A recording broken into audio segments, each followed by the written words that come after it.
What's up, everybody? My name is Parasite. Welcome back to Schoolboy to Superstar with Borussia Dortmund. Today we have the end of Season 3 season review. Starting off with the new arrivals. No real first team players arrived this season. We're at the point now where all the under 18s I'm getting really are regions, so most of them aren't really ready for the first team. A couple of them did play a little bit in the first team, well, two of them. Zakaria Morissette being the standout one. He looks like he could be really good still.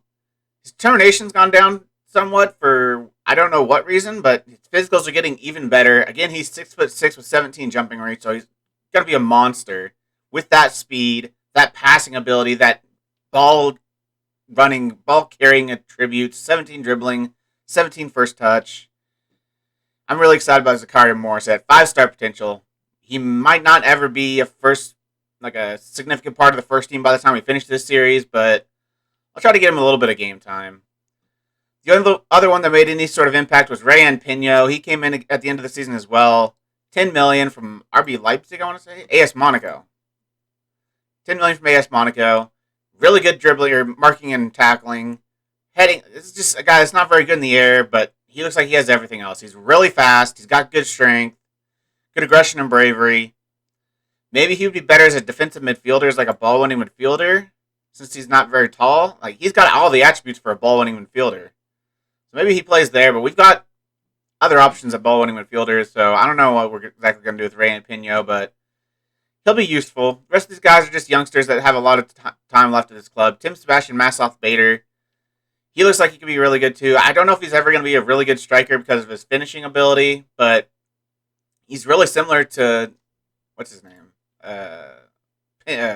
Morissette. Really similar to Morissette, except he doesn't have the finishing ability. He's got everything else, though. Flair, off-the-ball work rate, which Morissette does not have. He is only 5'9", though, so there's a little bit of difference there. But he's not as quick, not as good physically in general, not as good of a passer, but he's German, so I like signing German players whenever I can, so he's going to be great for us. Transfers out. Julian Brandt went off to RB Leipzig for $36.5 million. Let's see how he did. Really well. He had 13 goals and 15 appearances. He played 30 for us and got 8. Played 16 and got 1. He got 13 and 15 for RB Leipzig. That makes no sense. He was ridiculous for Leipzig. He was terrible for us. I mean, not terrible, but he was just extremely average. But I'm glad to see him do well. Glad to see him doing well with RB Leipzig. See, past that got much game time. He had 12 appearances, 9 starts, so he got a little bit of game time, but he was not good. 6.6 average rating, no assists. I think that was a good sale. He was leaving on a free no matter what, so to get some money for him, get 12 for 13.5 million. I think that's a good deal. A couple loanees. Armabella Kachuk is not going to be returning to the club. That one really stinks because I wish I could have at least gotten some money for him, considering we paid $20 million for him, but it's one of those mistakes you're always going to have. We got plenty of money, so it's not going to hurt us in the long term. Season results, they want us to challenge for the Bundesliga. We won it. Erling Haaland, the top goal scorer with 29 goals. The border please. We absolutely ran away with it. 12 points ahead of Bayern Munich in the end. And we really kind of messed up the last 3 weeks of the season, so that's pretty good. It shows just how ahead we were. Look how much more ahead we were than anyone else other than Bayern Munich. 67 points for Hertha and Augsburg. Nuremberg in the relegation playoffs. Paderborn and Dusseldorf relegated.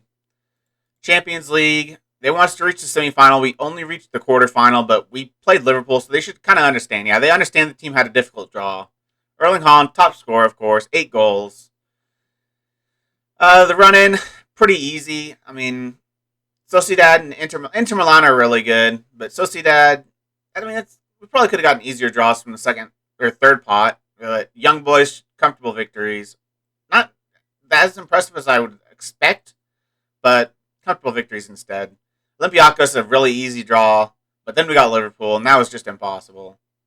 DFB Pokal, they wanted us to win it, and we did. Caio Jorge, actually, the top goal scorer, 5 goals. The border please. Again, pretty tough run-in. No Bayern Munich, but Leverkusen, Leipzig, and Hertha in 3 straight weeks, or 3 straight appearances in the Cup. And they're all top 10, top 6, 7. Where did Leverkusen finish off? 9.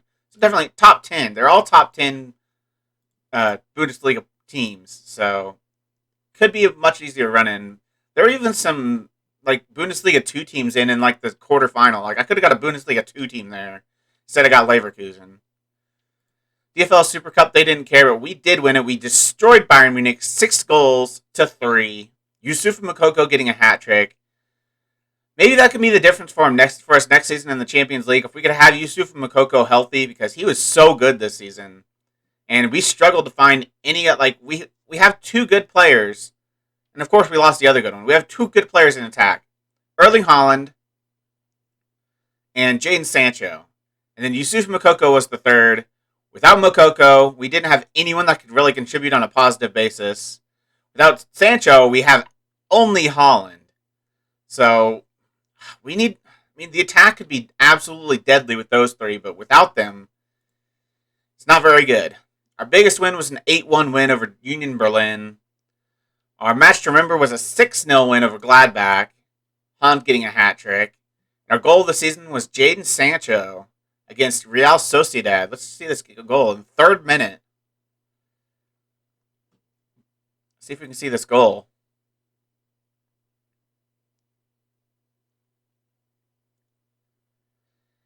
Oh, I remember this. When he's running from his own half. Yeah, he picks up the ball in his own half, runs the entire length of the pitch, and then places it in the far corner. That's a fine goal.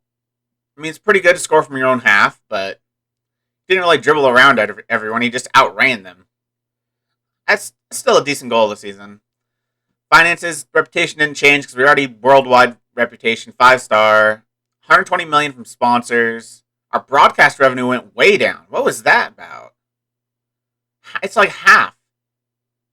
Over half. What is that about? Why did we lose broadcast revenue? Is there some different sponsorship that didn't get renewed with the Bundesliga or something?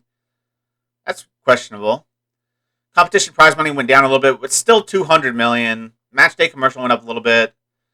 41 million shirts sold. No, 676,000 shirts sold. $41 million worth of shirts sold. Holland, obviously being the top shirt sold. Moukoko, Reina, Sancho, Bellingham. Those all make sense. How we lined up. See if this Caio Jorge. Why does it not have Yusufa Moukoko here? Just because he's injured, but Sancho's injured and he's there. I don't know why Moukoko's not there. He had a really good average rating. Caio Jorge only on a 6.89. Other than that, Reina, Bellingham, Camavinga, Guerrero, Zagadou, Papetti, Meunier, Baberki. That's about it. I didn't want a single manager of the month. Do they not have manager of the month in the Bundesliga? I feel like they don't, because I went and lost 1 game in the Bundesliga until the last game of the season. I feel like I should have got that. They must not have manager of the month in the Bundesliga, because I definitely would have won that. Erling Haaland, fans player of the season. I would have went with Giovanni Reina. He did win young player of the season. Goal of the season, Sancho, we saw. Top goal scorer, Erling Haaland. Most assists, Reina. Most player of the match is Reina. Highest average rating, Reina. Most passes completed, Eduardo Camavinga. Most assists, new record by Giovanni Reina. Worst discipline by Papetti of all players. Usually center backs don't have the worst discipline. Usually just midfielders. But Papetti this time, 10 yellow cards and 1 red card. Fastest goal, 15 seconds into a match, Caio Jorge scored. So we won the Bundesliga, we won the DFB Pokal, and we won the DFL Super Cup. So it was a pretty successful season. Before we get to all the inbox items, let's go through we get to the competitions and the Bundesliga. Team detailed. Average possession, we were mid-table, but like I said many times, I don't care about possession. Goals, 109, which is a new Bundesliga record. Significantly more goals than the next best team. 30 more goals. That's the math, right? Yeah, 30 more goals than Bayern Munich. That's crazy. 30 more goals. 10 corner goals. 3.21 goals per game. That is nuts. 85 expected goals. So we scored way more than expected. But we still had a lot more than expected. So we are creating a lot of great chances. But we're just doing even better when we get the opportunities because Holland is amazing. We actually took the most penalties and we scored all but one of them. And I'm pretty sure it was Yusufu Mukoko who missed that penalty. Would have been his hat trick, I believe, as well. Best cross completion percentage by a margin. Most crosses completed. Most goals from corners. 10 goals from corners. Which, we have... usually it's Papetti scoring them, too, and he's not the best in the air. He's solid in the air, but he's not superhuman. He's not Virgil van Dijk. But, yeah, pretty good from goals from corners. Most goals from direct free kicks. Usually, I don't see that very often. I don't see us having a lot of direct free kicks that often, so that's really good to see. Indirect, we're second most, so we're getting a lot of goals from set pieces, too, but there's still over 80 goals from dead ball situation, or not from dead ball situations. So that's pretty dang good. Pass completion percentage was solid. Passes completed the least again this season. We created 47 clear-cut chances, had 620 shots, 325 of them on target. Best shots on target ratio. Best conversion rate, tied with Hertha. Most 18 shots a game. That's nuts. We're fouled the most. Made the third most dribbles. The third most dribbles per game. And lost possession the least. Conceded the least. Conceded the least amount of goals. Only 20 goals. So we scored 109. Conceded 20. That's not the lowest number I've ever seen. I've seen like single digits before. With some really dominant Manchester United teams I've built. But 20 conceded is pretty dang good. Especially because our defense is like the weakest part of our team. Expected goals against 20. So we're not doing better than expected. So our goalkeepers and our defenders aren't anything special. But I just think the tactic works really well. And we're putting so much pressure on the enemy team. They just don't have the chance to score. Like, we're always just scoring on them. So they don't have any chance to score their own. Conceded from corners. Not a single goal conceded from corners. Dude, I love my defensive set pieces. It's so good. I'll show you to him after I get through these stats again. Just in case you haven't seen them. No goals conceded from direct free kicks. 2 goals conceded from indirect free kicks. I was hoping for the 0-0-0, but we have conceded from indirect free kicks. 20 clean sheets by Bayern Munich. We had 19. Made decent number of fouls. Not as many as you'd think, considering we were getting stuck in and everything. Won a decent number of tackles. Tackles win ratio, not the best. Blocks were never going to be up there. Net transfer spend. We actually had the least net transfer spend. We made 24 million. Hertha Berlin spent 84 million. We made 24.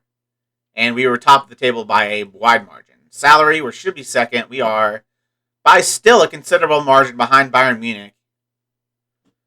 Let's look at player stats. Yellow cards. Emre Can is up there with 10 yellow cards. Thomas Meunier with 9. Camavinga with 9. Red cards, I think we had 1 from Luka Netz and 1 from someone else. Distance covered, nobody. Distance covered for 90, nobody. Average rating, pretty much all Borussia Dortmund and Alphonso Davies. And Bayern Munich. So us and Bayern really dominated this. Guerrero and Calafiori up there. That's pretty cool to see. Both left backs.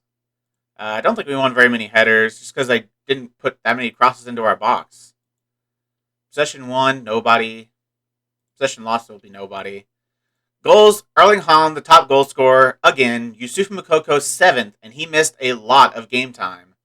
He probably would have been second if he played the entire season. It probably would have been Erling Haaland, Yusuf Mukoko 1-2. Emre Can up there with 9 goals. That's pretty impressive for a backup.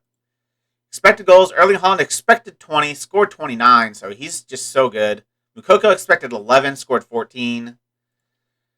Erling Haaland scoring a goal every 76 minutes. So good. Shots, Erling Haaland up there, but not at the top. Shots on target, up there, but not at the top. Shots on target percentage. Jadon Sancho up there. That's good to see. Conversion rate, Erling Haaland's second. Brandt, 39%. That makes sense considering how many goals he scored for Leipzig. But you think his numbers with us would have pulled him down because he was not very good with us. I guess he didn't really play for us, so not this season. Shots per 90, Erling Haaland up there. Who scored our free kicks? Guerrero scored 2. Reina scored 1. Mukoko scored a free kick. Penalties, Erling Haaland, 10 for 10. That is impressive. Morissette even came in and scored a penalty to get his hat trick. But 10 for 10 from Erling Haaland. Assists, Reina second behind Vincenzo Grifo, 11 assists. Jude Bellingham had 10. So I dogged on Bellingham a little bit for being a little bit unimpressive this season.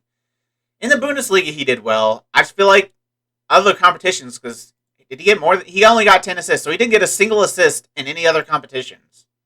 He played 10 Champions League matches, didn't get a single assist, didn't get a single goal. He just did nothing in the Champions League. But he was decent in the Bundesliga. Jadon Sancho with 9 assists.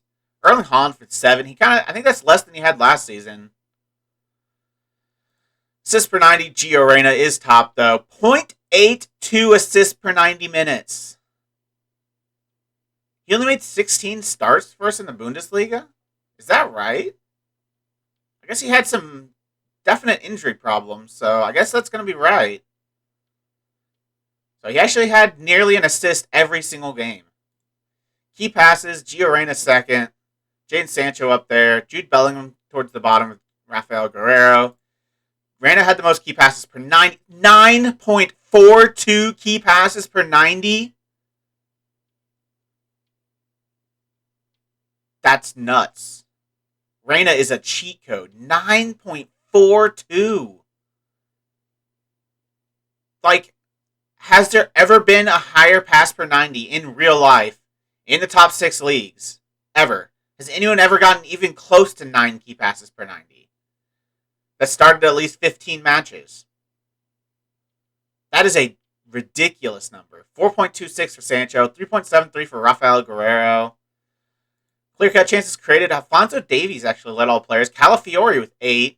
Meunier with 6. Guerrero with 6. All of our fullbacks creating clear-cut chances. Sancho and Bellingham up there. No Reyna. That's kind of surprising with all the key passes he had. How did he not create clear-cut chances with those? Doesn't make any sense to me. No one on passes attempted. Pass completion probably has some center backs. Andrea Papetti, Dan Axel Zagadou. Crosses, we completed a lot of crosses, but only Gio Reyna is on the list, 231. Sancho down there too at 190. Cross completion, all of our team basically. Dribbles, no one on dribbles. Dribbles per 90? No one on dribbles per 90. So, no individual players having a bunch of dribbles. I figured at least Rafael Guerrero would be on there. Mukoko and Erling Haaland offside quite a bit. Who was fouled the most on our team? Jadon Sancho, 51 times fouled. I figured we'd have more than one player on there considering we were fouled the most, but I guess it was spread out pretty much. Tackles 1, we shouldn't have anybody. I don't know if you have anyone on these defensive ones. Tackles per 90, Gio Reyna. He had the most key passes per 90 and the most tackles per 90. And he has 7 tackling. Nuts. He's nuts good. Camavinga up there, 3.9. Meunier up there. Guerrero up there. He's not even good defensively, so that's pretty impressive. Key tackles, I doubt we have anyone. Thomas Meunier, 19 key tackles. Key headers, we won't have anybody. Interceptions, we might. Nope. Thorgan Hazard's up there, former player. Blocks, we won't. Clearances, we won't. Conceded, Van de Voort actually conceded 6 goals and 13 appearances. Berkey conceded 14 and 21. In 13 appearances, Van de Voort had 7 clean sheets. I know he played the weaker teams, but that's still pretty impressive. And Berkey's numbers aren't crazy good. I mean, 14 and 21 is still pretty good. 0.67 conceded per 90, which looks like it's second best behind Van de Voort in the league. Clean sheets, Berkey had 12 clean sheets. I don't know what to do at goalkeeper. Save ratio, Berkey at 77%. Van de Voort at 80%. Wait, why is he lower then? Why is he down here if he's at 80%? Hello? FM? Sports Interactive? He should be top. But I don't know what to do. Like I said before, he played the weaker teams. Van de Voort did. So you would expect him to do pretty well because we dominated those teams. But Berkey still did pretty well. Maybe he's still going to be our starting goalkeeper next season. I don't know.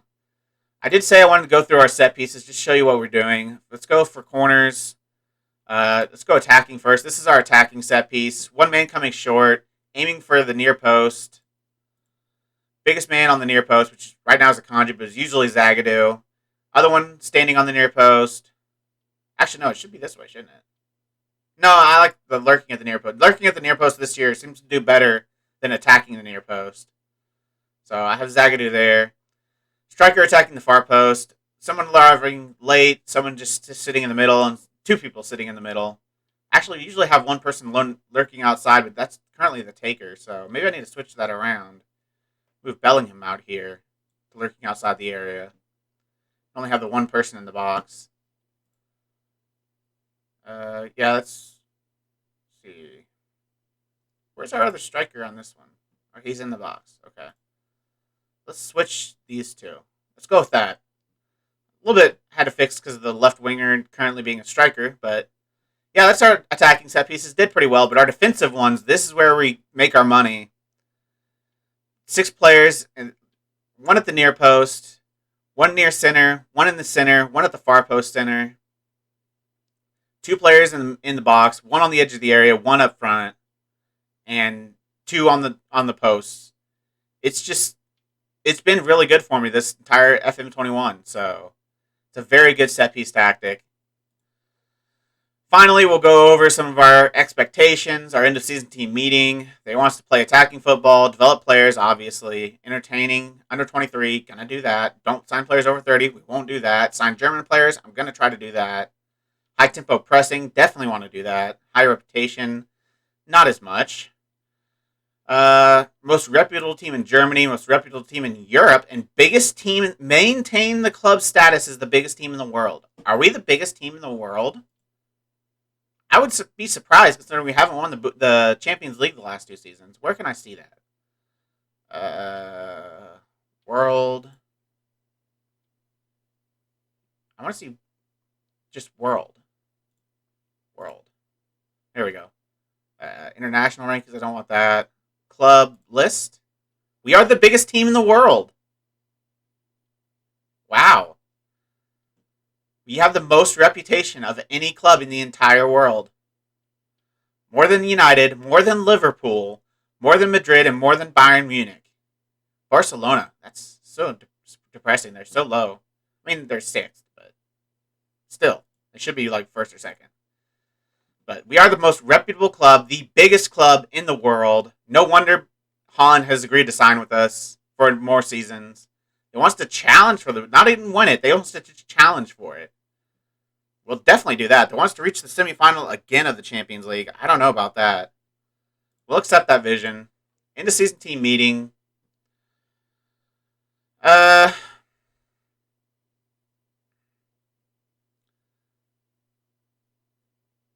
It's either reach the Champions League, the Europa League, win it. Be looking for considerable improvements. Forced to sell some players, not going to do that. Sign a certain caliber player. I think I'm just going to say win it again. They like it. Yeah, they want us to challenge, but I think we can win it again. I think we can win this every single year. We can turn into the new Bayern Munich. Didn't do as well as expected. I'll say reach latter stages. I wanted to say reach the final, but I'll go with latter stages for now. They just want us to reach the semifinal, which I guess is latter stages, so won't do any promises. Finally, the training camp destination. Can we go to the U.S.? We cannot. We can go to Japan. I'm going to freaking Japan. You give me the option of going to Japan. I could go to Thailand. I think I'd rather go to Japan. Owate-kin, Japan. Let's go to Japan. Yes, boys. Maybe get some Japanese wonder kids. Anything else I want to do this episode? Obviously, we kind of looked at the team last season a little bit. Last episode. When we get the words right. Let's actually clear this. Let's build what I think is our first team next year. And look at how closer they are, if they are, homegrown. So, Berkey and net. I still think I'm going to go with Roman Berkey. He's not homegrown, but Van de Voort will be next season, I believe. Eligibility. I can't see it here. Nationality. Can I see here? I can't see here how long until he's homegrown at club. Can I see that on this page? On any of these pages? Starting to feel like he deserves a new contract. We'll consider it. Let's go here. He's going to be homegrown at club next season in a month almost. A month and 9 days. He's going to be homegrown at club. So we could have a homegrown goalkeeper, but I think I'm going to go with Roman Berkey as the starter next season because we won't have a full homegrown team quite next season. Right back is going to be Meunier. Luca Netz, 2024, he will be homegrown. So that's kind of one of the players we're waiting for. Petty on the right, Zagadou on the left. If I knew I could get Tanguy Nianzou permanently, I would start him. But I don't know I can get Tanguy Nianzou permanently. They want $100 million for him. And he's got a contract through 2027. So, do I start Nnamdi Collins over Dan Axel Zagadou next season? Do I just go all in on developing the youngsters? He's actually looking pretty good. 16 positioning, his tackling and marking have gone up. 19 pace, 18 acceleration. His strength has gone up to 12. I think I start Nnamdi Collins next season. I think I just go all in on developing the youngsters that are going to be a long-term part of this club. Papetti, going to be homegrown in a month. Collins, going to be homegrown in a month. Zagadou, he's never going to be amazing. He's only got 3-star potential ability. And he's not improving. He only has 13 tackling as well. He has less positioning. He just has more composure and decisions, which is very useful. And he's 6'5". And he's got good pace, but good jumping. He's really good in the air, really good strength. But I don't know. I think I'm going to start Nnamdi Collins, and I'm going to see how he plays. If he's not amazing, I'll keep Zagadou on the bench. If he's not amazing, and I feel like I have to make the switch, Zagadou will come in. But I think I'm going to start with Nnamdi Collins as the starting center back next to Papetti. Left back is still going to be Rafael Guerreiro. Even though Calafiori played pretty well this season, he's got the same current ability, but Guerreiro played really well for us this season. 7.21 average rating on the season, a little bit better than Calafiori. Calafiori, again, in a month, will be homegrown at club. But I think, again, do I start Rafael Guerreiro? Or do I start the guy who's going to be our future starter? Which is 100% going to be Ricardo Calafiori. And same question, do I start Thomas Meunier or should I start the guy that's going to be 100% the future starter in Luca Netz? He's got the same current ability.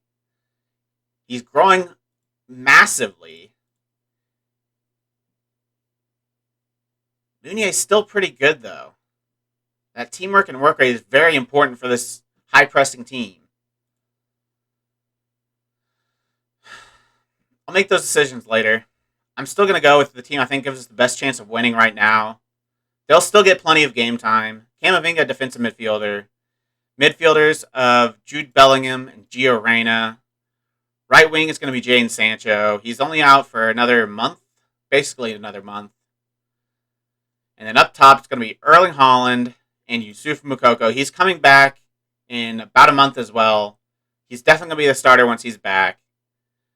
On the bench, we've already got Zagadou. Right back is going to be Netz. Left back is going to be Calafiori. Defensive midfielder is going to be Delaney. Midfielders are going to be Nico and Chan.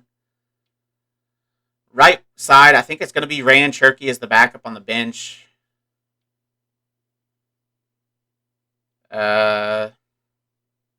Royce is leaving the club. Actually, let's have Demir as the backup, but Cherki, if I need a backup on the left-hand side, and Kaya Jorge up top.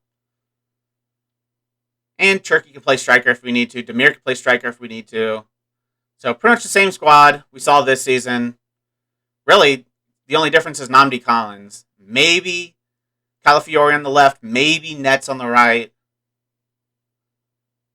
But obviously, this is all these players. Camavinga, homegrown in 2024.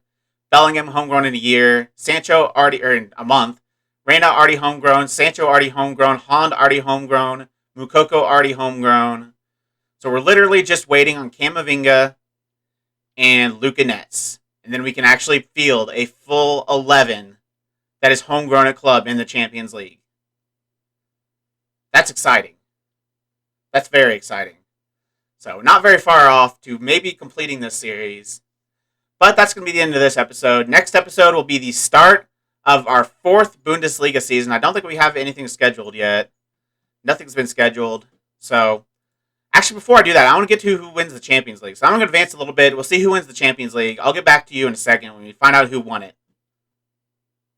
And surprise, surprise, as if we didn't already know, Liverpool won the Champions League. They beat PSG 2-1 thanks to a Declan Rice and a Sadio Mane winner in the 46th minute. They actually were up 2-0. Verratti brought one back in the 87th after a sending off by Fabinho in the 80th minute, but they couldn't find the second goal. Liverpool win the Champions League, as there was any doubt. So Liverpool are your new Champions League champions. I believe last year was also an English team, Man United. So we won it the first season, but then Man United and Man City were in it last year. Man United won it. Liverpool and PSG this year, Liverpool won it. So English teams might just win it forever. So that's the end of that. I think that's actually going to be the end of the episode. Received $10 million from Champions League television revenue and $32 million from the coefficient pool. Paid out $2.3 million. So, yeah, we made quite a bit of money this season. We have $354 million in the bank. We're doing pretty well. That's going to be the end of the episode. As I said last time, next episode is going to be the first game of the Season 4. We're not going to do the DFB Super Cup or DFL Super Cup. We're not going to do that. I don't think that's necessary. Even though it was a really good one last year, I don't think I need to show it. I think we're going to show the first game of Season 4 with Borussia Dortmund. Who that's against, it hasn't been scheduled yet. Still not scheduled, so we still don't know. But I'll see you then. If you made it this far, why don't you like the video, subscribe, and click the bell. The links to all my socials are also in the description. I really appreciate all your support. Thank you all for joining me, and I'll see you next time.